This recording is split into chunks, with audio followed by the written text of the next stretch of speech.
coming into that graduation match, and we're gonna dig deep because it was kind of short when we talked about it on the mini episode. Mentally, coming and when you heard the other guy start banging the apron and getting yourself ready, what was your state of mind when you heard those bangs on the apron? You know what, to be honest with you, I'm walking out that door, I hear the banging. I walk out that door and I go, damn, bro. It's about that time. Like, can't turn around now, right? Like, damn, bro. Oh, like, it's a point of no return. We gotta go through the, you know what I mean? We gotta go through it. But at the same time, bro, like, that's one of the things that I'm most proud of in my entire life. Like, that graduation gauntlet is a very proud moment for me. Because like of where you're at mentally. Even like when you're in there and they're banging on the ring and it's like, damn, I can't let everybody in this room down. You know what I mean? Like, over a feeling like, obviously, like, you know, you're gassed or whatever, and mentally it's difficult, but it's like, it's not, I'm gonna wake up tomorrow, and you know what I mean? Like, all right, we're in a new season of the PGTK podcast. We have someone I spoke to you a lot, even when I hang out at APW, and I got to know a lot about what you're doing, and you have like the most unique name. You have like two rappers' names. We have Travis Cudi here on the premiere of this season of the podcast. How are you? I'm great. Like, I feel like you choose a great person to like be the premiere of the season. You know what I mean? Like, start of the year, new season, you know, new year, new me, but it's the same us. But yeah, it's wild because today, at the time we're recording, it's on January 13th, and this marks your year. And you posted something earlier today about how your wrestling journey is within that year. And what's fascinating too is you went to APW from a different city. And what was the choice? Houston was where you were at originally. You could have went to New Texas, could have went to Reality, you could have went to Texas All-Star. What was the main decision that made you want to choose APW over everything? For me, honestly, like, it wasn't even necessarily just choosing schools. It was more so like I was just moving to Austin in general. Like, I had like a really good, and then I wanted to start wrestling at the same time. So for me, it was just like, where am I going to go in Austin? And I found APW and I fell in love with it. So that's how I really ended up at APW. Because like, what's interesting too, because like APW is a very much an old school wrestling program, and how they do things here is pretty much a legacy of a lot of wrestling history that's been done since George De La Isla, RIP, now with Pops handling everything that the school has. What was so special about training before you even got to your debut? Like, what was that like being in the school in the first place? APW really has like a family environment, in the sense that like the people that you train with, you see them so often, and you know, you're in the same space so much that it really like, they become your family, and they treat you like it. And it's a brotherhood and a sisterhood in many ways. So I just really like that. It was a place that everybody could be themselves, and everybody could get together and put the work in. And you know what I mean? Like, it's not like a toxic environment that you can hear from in training gyms of a lot of places. Like, I've been to an MMA gym with a toxic environment. You know what I mean? So it could be like that anywhere, and it's nothing like that at APW. Because what was the one thing, what was the advice that you always got, whether it's from Pops, from Law, from Warson, all the guys who are either graduated or the ones that you have your peers on? Like, what was the most constant vibe coming into APW? I'm not gonna lie to you, like, dead serious, to this day, from the day I started to this day, every day after training, Lawrence would ask me, "You have fun?" But yeah, I had fun. He was like, "Good, keep coming."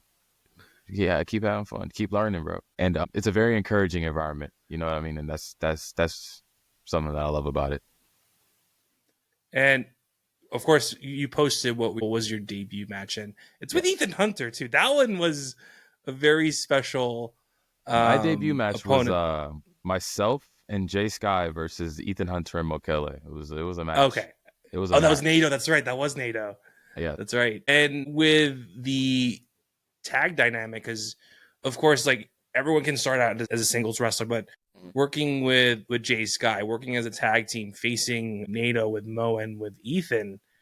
How did you guys really get to click? What you've learned throughout those months leading up to that debut? Man, I'm gonna be honest with you, bro. Jay Sky is one of like my best friends in the world, bro. Like that's someone that really like was there and like helped me in any way that he could, like really from like day one.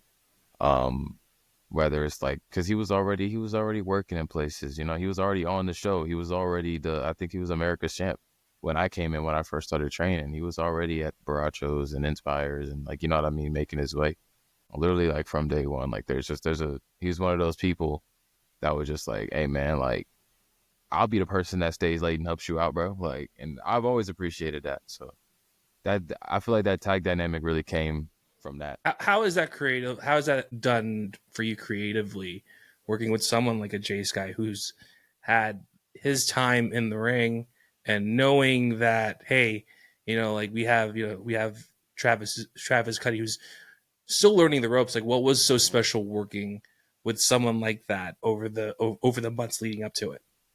You want me to be completely honest with you? Like, there was a point in time where it was challenging for me. And I think that it was a point in time where Sky got injured was a challenging point in time for me. Not even because like he was gone. Obviously you want to be around your friends and you know what I mean? Like that was not cool. But you get to a certain point where you start to get that comparison. And there's a lot of similarities between me and Sky. So it challenged me to like create a lane for myself to where we're not viewed so similarly. And I feel like I hope people see me as in my own lane. You know what I'm saying? Right. So I feel like creatively there was a point where it was like challenging for me in a very good way. And I think that like being able to see what you look like. Like I knew what I looked like, right? Like I knew first matches with Sky. You know what I mean? Like his second match, I forgot what I did. I did like 4 of his moves. It's like, all right, like I know what I look like, right? So we gonna have to figure this out. We gotta get there.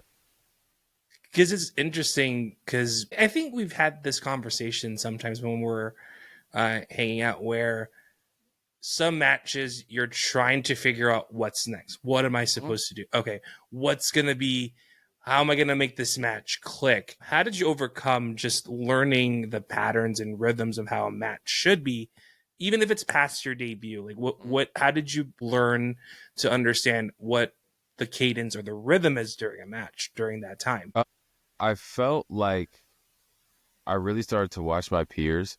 I was at a show one time and I was backstage at a show one time and someone came up to me, someone from APW. It wasn't even an APW show, but someone came up to me and they were like, "You're not watching the show? Go watch your effing competition, bro. Like, go." Right. But it made me like, I started to like really take that like a lot more serious and realize like, okay, like, how do I get these people to react to me if they react to that? Or why didn't they react to that? And really trying to like, because it's one thing to watch it on TV, right? But being in the moment, like I feel I could watch some shit in real life and be like, okay, I would have reacted to, you know what I'm saying? Or, oh, I do this move and that could have happened there. Really, it's so weird because stuff like that, anything creative is very hard to teach in wrestling, bro.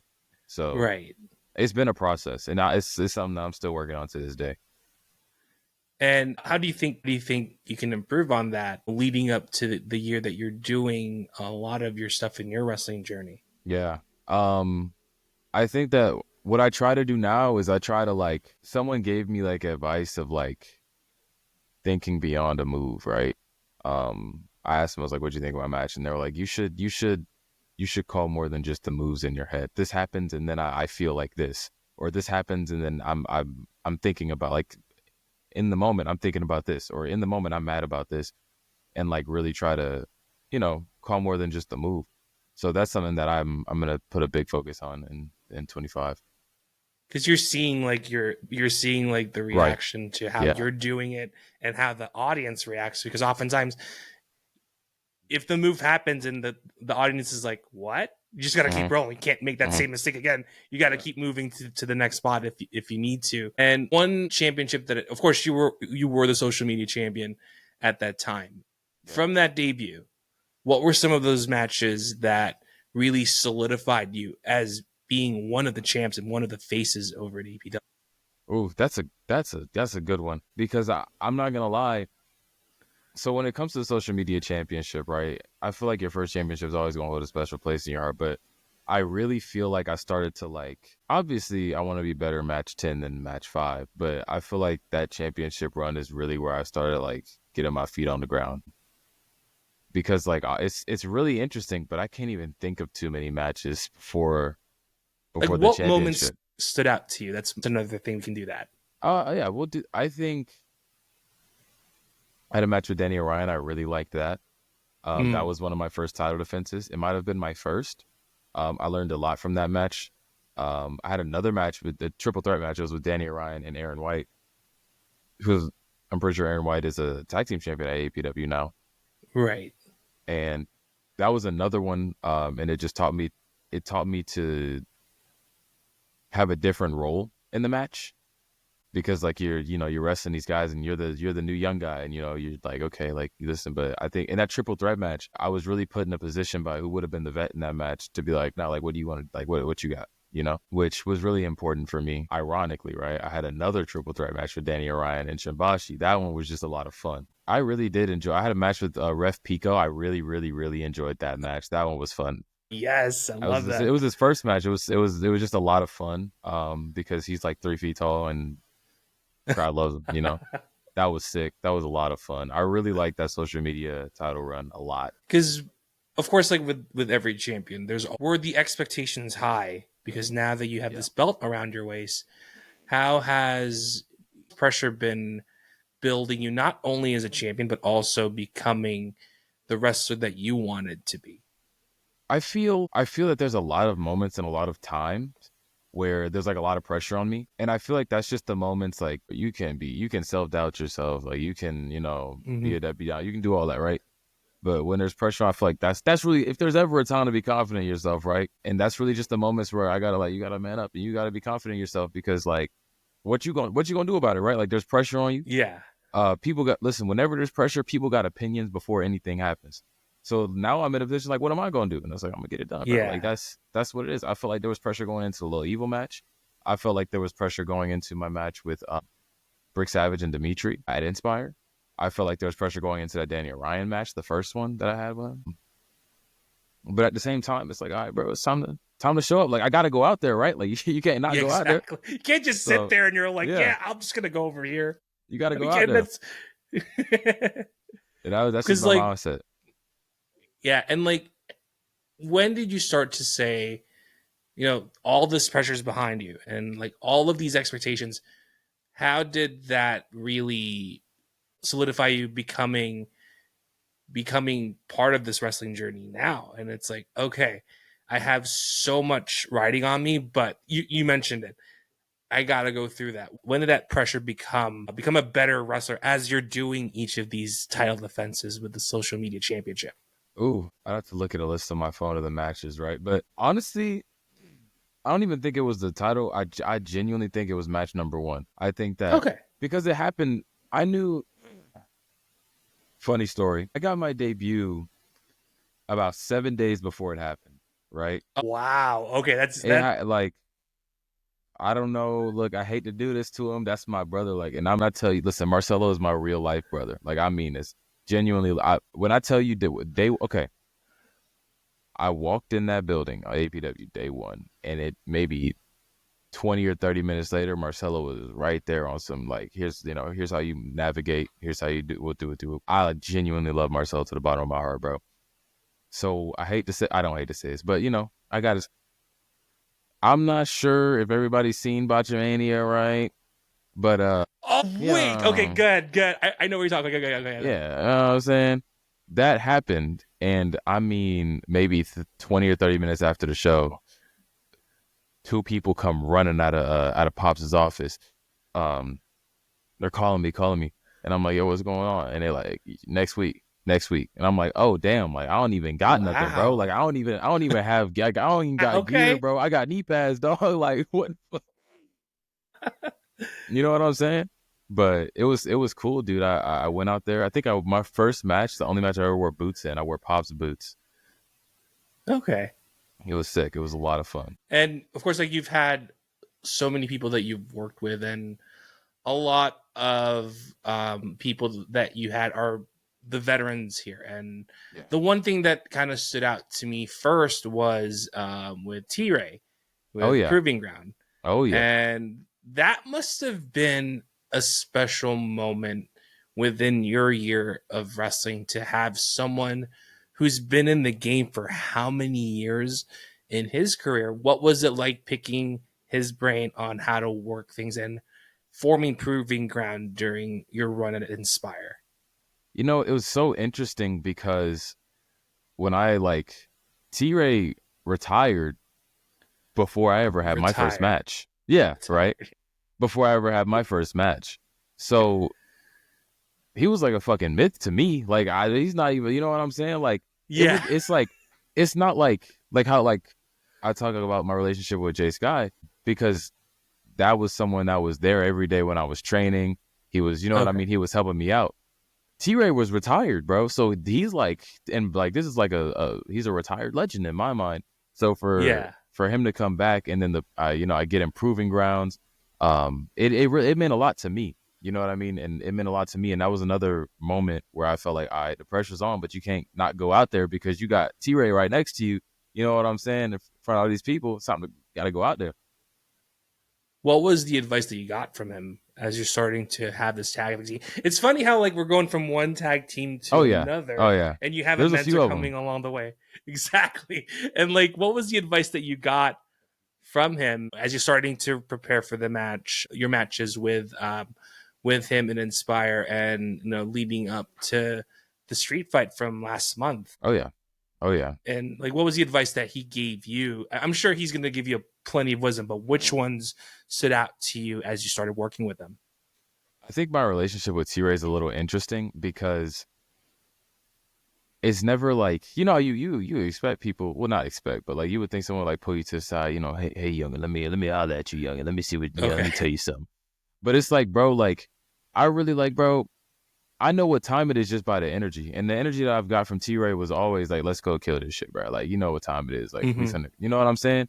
Like, so for me, it was really a confidence booster for me, and I feel like that energy that he's always given me, whether it's backstage or whether we're out there, fucking time, just finna bust some heads, like, you know what I'm saying? But always listening, always learning, always training, giving me advice on how to navigate and how to handle myself, in this business, being that guy that doesn't mind helping out in any area that he can. But he's absolutely giving me some gems. So mainly when it's if you're talking about backstage, we ready to go, that's what time it is. We ready to go. That's what it's always been.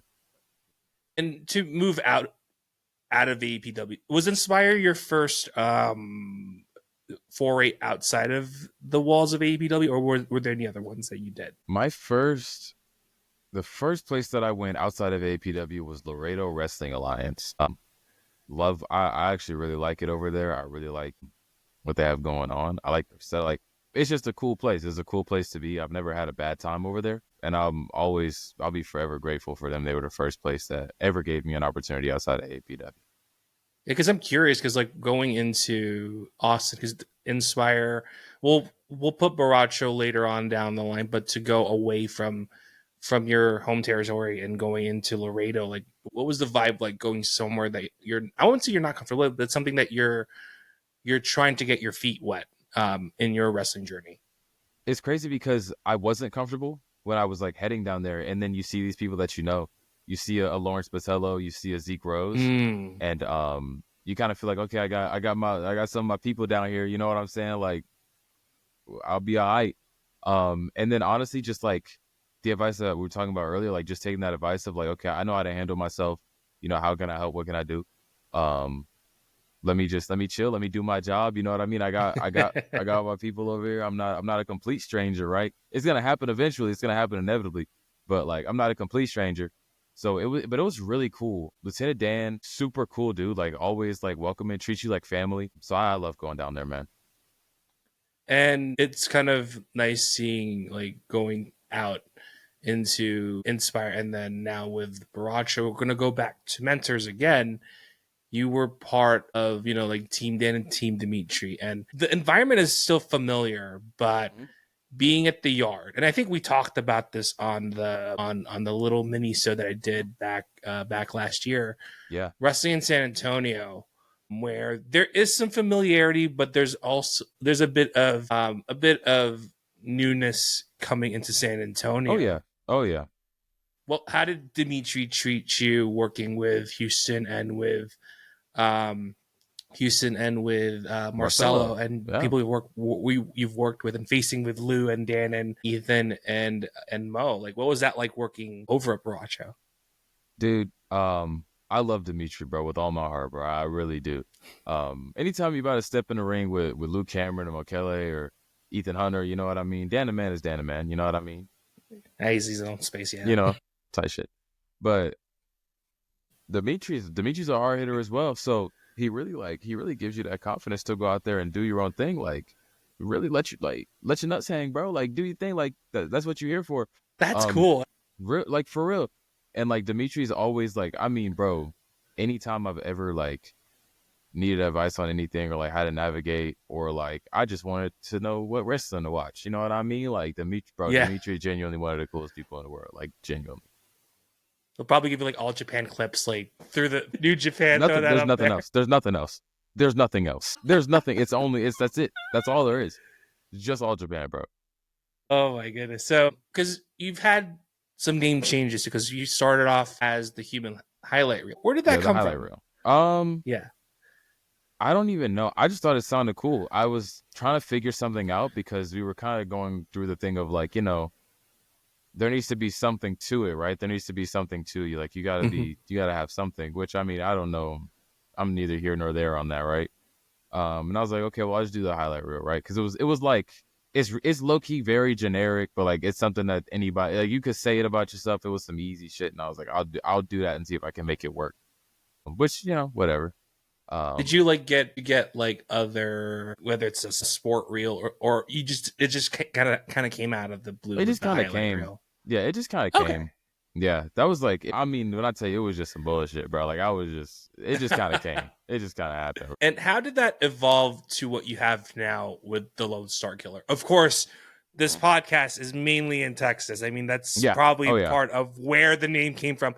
But to have the entirety with the Lone Star Killer, what inspiration you pulled from getting that new name with the Lone Star Killer?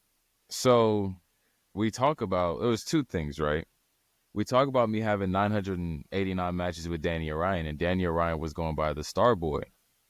So I cut a promo that never came out, and I'm looking at the APW production team because it was a pretty good promo, and I said that I was a Star Killer, which is kind of like a reference. There's like a Star Wars game where I think there's a character's name is Star Killer. Yeah, and then I cut another promo that didn't come out because I just didn't like it, and I was just talking about how I'm gonna beat everybody in Texas, right? Because at that point I was going into the match with Little Evil. And okay, I see what you mean. Mind you, at the time, I'm gonna line up what was going on. I just double pinned Danny Ryan and Shibaji, who were both Inspire champions at the time, right?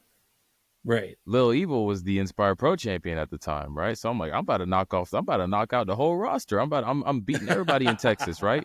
And then that's where the Lone Star Killer came from, because, you know what I mean? I watched that promo back, and then I watched the other promo.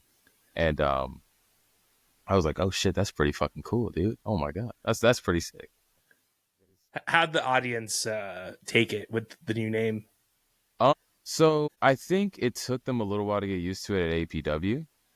Mm-hmm. And then you go somewhere like Inspire, and they were chanting it day one, which was really cool for me. Wow.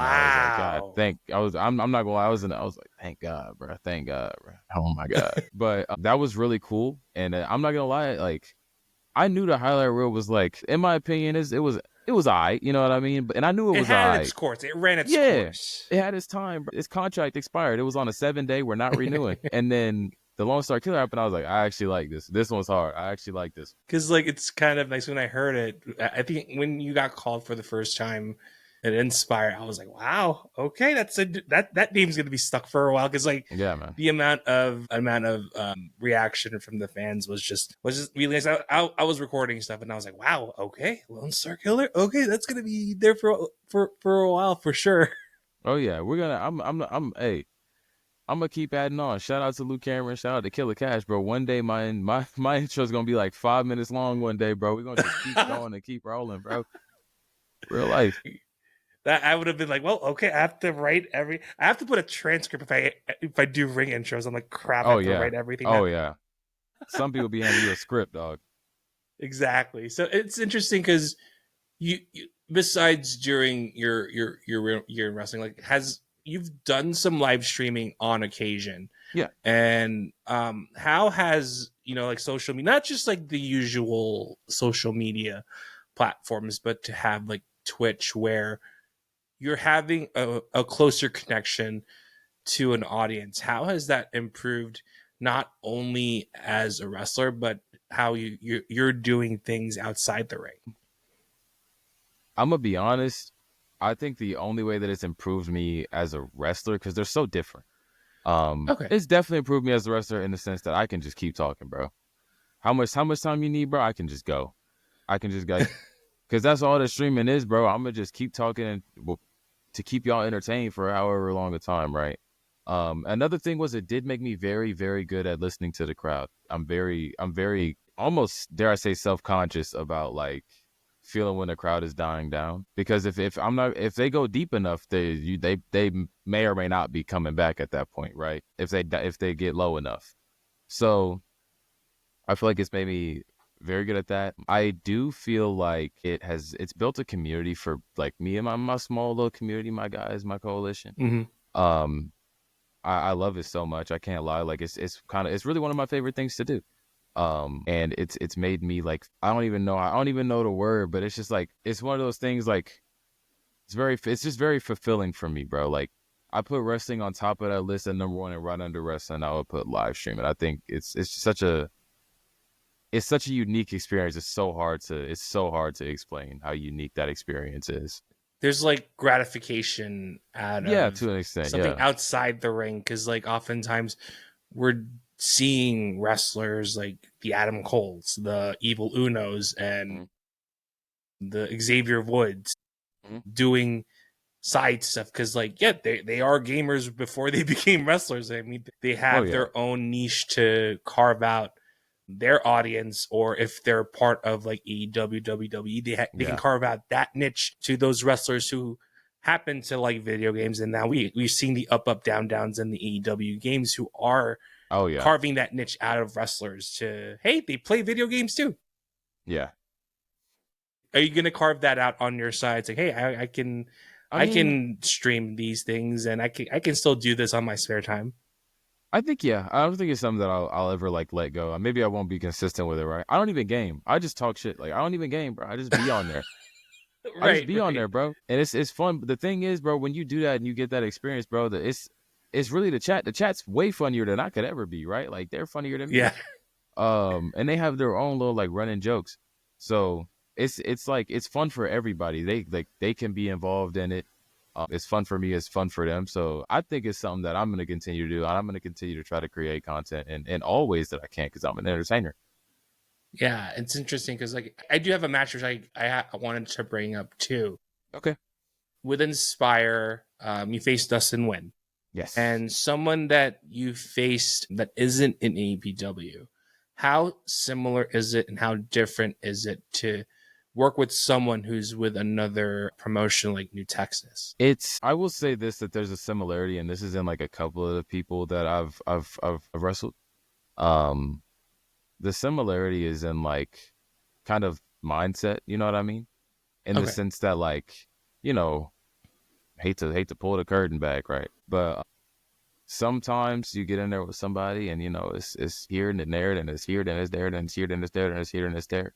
And there's no real like rhyme or rhythm to it, versus like, all right, bro, like this the story that we gonna tell.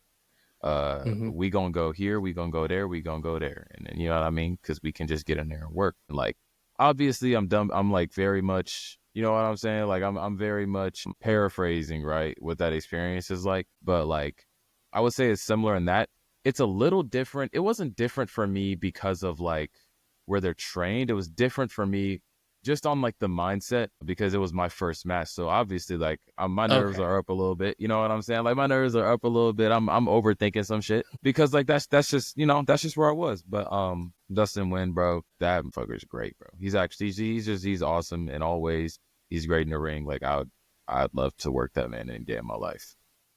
And you sense the chemistry with Dustin too, because once you mentioned it, like, once you see something and it's like, oh, okay, I can roll with what Dustin wants to do, and see how the match goes, basically. Yeah. I did kind of feel like that. Like, excuse me, I feel like now we could have like I'm not gonna lie, we could have a banger, right? Like where I'm at now. I enjoyed it. Whenever for that moment, it was pretty nice. Oh yeah. And whenever he gets back, I'm ready for him, bro, because I feel like we could put on a banger. There's so many, like, I'm still like, today's a year for me. I'm still new in, and there's so many people where I feel like, man, I can't wait to wrestle. There's so many people I've never wrestled, and I know, oh, come on, bro. Like, come on, bro. Like, we could tear the house down. Like, what are we doing? We're in 2025, and I always ask this to someone who's like in their stage of their wrestling career. What keeps you going in this year of wrestling? What motivates you? What keeps you hungry to really be the best? Wrestler that you're giving your all to the fans and to the people who you're working with in your career. I would say, like, for me, a lot of it has to do with the fact that like the journey can't even be close to over, right? Like we haven't hit none of like the big time goals. I'm fresh in, bro. You know what I mean? Like we ain't hit none of the big time goals. I haven't left the state yet. We haven't left the country yet. Like there's so many things that I'm still pushing to do. All the goals along the way are appreciated and celebrated. Like I'm gonna celebrate my first title. I'm gonna celebrate my first match. I'm gonna celebrate my graduation. I'm gonna celebrate the year anniversary of my first match. Like we gonna celebrate what we went through, but at the same time, like we still got to get to where we was going. Man, I was gonna say graduation. Thank you for bringing that up, because now we're gonna ask that. So with the graduate, I was there, and again, I'll say it on the interview too. I hit the bell in the wrong spot. I got called out, so I apologize on your behalf. That did happen. But anyways, coming into that graduation match, and we're gonna dig deep because it was kind of short when we talked about it on the mini episode. Mentally, coming and when you heard the other guy start banging the apron and getting yourself ready, what was your state of mind when you heard those bangs on the apron? You know, to be honest with you, I'm walking out that door. I hear the banging. I walk out that door and I go, damn, bro. It's about that time. Like, can't turn around now, right? Like, damn, bro. Oh, like, it's a point of no return. We gotta go through the, you know what I mean? We gotta go through it. But at the same time, bro, like, that's one of the things that I'm most proud of in my entire life. Like that graduation gauntlet is a very proud moment for me. Because like of where you're at mentally. Even like when you're in there and they're banging on the ring and it's like, damn, I can't let everybody in this room down. You know what I mean? Like over a feeling like obviously like you're gassed or whatever and mentally it's difficult, but it's like it's not. I'm gonna wake up tomorrow and you know what I mean? Like I'm not gonna feel like this forever. I'm gonna just let everybody down. Like I can't, bro. I can't. You know, I can't. I was thinking about it where, and you mentioned it earlier, where how has that family dynamic with AEPW? How is that different from you day one? And you're in this graduation match. How did that family dynamic suddenly become real? Well, it's real from day one, but when has that become the realest that you've experienced in your career? Sometimes, matter of fact, I'll get a little deep with you. I'll get a little honest with you, right? Because sometimes you train with certain people and you feel like, gee, why is this guy such an asshole, bro? Like, what's up with this? What's good with this guy? You know what I mean? Like, a lot of times when you're training and certain people can do certain things, certain people can say certain things that make you feel some type of way. But at the end of the day, bro, a lot of those people I've realized, like, damn, bro, this dude really believed in me and he was just trying to push me, bro. Like, damn, bro, like this dude really saw something in me, bro. And he was really like on the low trying to be there for me. And like, I feel like that plays into this family dynamic because this is a physical sport and tough love is real. So, right. And that plays a lot into what I was talking about. Like, damn, I can't let everybody down, bro. You saw because that. You saw the expectations yes, from bro, everybody because yes, they'll be working with you within those 51. It was 51 minutes. Within those yes, 51 minutes, you're like, I worked with you for this whole year. I'm like, I don't want to bring them down in any way hmm because they've been with you on the trenches yes, during training for sure. yes. A lot of those guys that were there from day one: Ethan Hunter, Kirby Knox, Luke Cameron, Jay Sky, Houston Hendricks, like a lot of guys that were there, Ollie Summers that were there when I started. And it's like, damn, bro, like I'm gonna be the guy that quit, right? Like, because like, you know what I mean? I feel like I Yeah. was walking in and I feel like no, if there's anybody that they feel is not going to quit, it's going to be me, right? Like, surely, I was like, I can't make them wrong. You know what I mean? So it was a big deal to me. Like, it was a big deal to me. It was more so, it wasn't even so much for me. It was more so for like, what I mean? Anybody that like believed in me and anybody that really gave me the time of day, like since day one, like I got to prove every single one of them right. Yeah. And since we were recording this on the day of your anniversary, and this will be a one word statement. All If right. you can describe your year in one word, what would that be? And if you can, if you want to expand on it, and how did you lead up with that one word statement in your career? I would say if I had to describe this like this last year in like one word, it would really just it would be learning, bro. Like school. Like it would like that's really like it was a learning experience everywhere that I went. I'm so fresh and I'm so new that I never it's not, I don't even want to be the guy that flexes like I'm so humble, guys. I can't go anywhere and feel like I know everything. Like I've never You're been anywhere and human. I felt like I You knew have something. Yeah, imperfections. yeah. Like I never went somewhere and felt like, yeah, I know what the fuck I'm talking about. Like, yeah, I know what's going on. Like I Mm-hmm. got it. I don't even if I was arrogant as shit, I don't even have like the luxury of doing that because I'm only a year in. So it's just been like learning experiences in every city that I've been to, every place that I've been, every place that I've worked, everybody that I've spoken to, I learned something from in some way. So that's really been my 2024. And you mentioned going out into different cities. Like, I know it's a year and Mm-hmm. you can go as lofty as a location. What would be the ideal location for you to work with? And you can throw in the major promotions too. Like, what are you striving to be at the top of your game? Are we talking about like 2025 or just in general? Like, where do I want to Yeah, be? pretty much, and like anything in the future, because like I was thinking about it as you were talking about it and talking about like every location that you've worked with, and you can be it's carte blanche. And in the future, what are some really high goals that you would like to do? It could happen next year for all we know. You Sure. could be Yeah. all elite for all we know, but like, Sure. what were some of those big ticket goals that you have in mind? My big ticket goals, I want to work in Mexico. I really want to wrestle in Mexico. Okay. I really want to wrestle in Japan. Like, those are like my two major things that I really, really want to do. I have a lot of love and respect for those styles in wrestling. I really, really want to wrestle in Mexico. Another thing that I want to do is I want to wrestle in California because I got a lot of family out there. I spent a couple years of my Okay. life in California. I love California. There's certain states in like the US that I want to go to, but like my big major thing is I really, really want to wrestle in Mexico and in Japan. And not on like I not on no like, hey guys, I did it. I went once. Like, nah, bro, I want to be in New Japan. Like I want to be in CMLL. Like that's where I want to go. You know what I'm saying? Like, cause you're seeing like a lot of the guys who are like, yeah, CMLL. I mean, we got to Yeah. see a lot of the wrestlers who are showing up in the States with the CMLL flag, and you're like, I want to be that. I Yeah. want Yeah, to for real. hit up CMLL down Yes. the line. You see like AEW's right there. It's like, all right, I have this. I have AEW down there, or I have WWE, or I have Impact. So like a year, it can go so many ways in your Yes again. career. So that's Yeah, why I can. it's kind of nice talking about that with you. Oh yeah. So I guess like, and I'm gonna talk about it on the on a younger version of you. And I'm gonna end our conversation with this. Oh, first of all, thank you, Travis, for Thank having you. you on the Yeah. season premiere.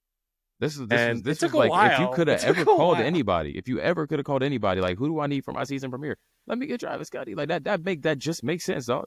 That actually makes a lot of sense. You might actually you might be the smartest person in the world.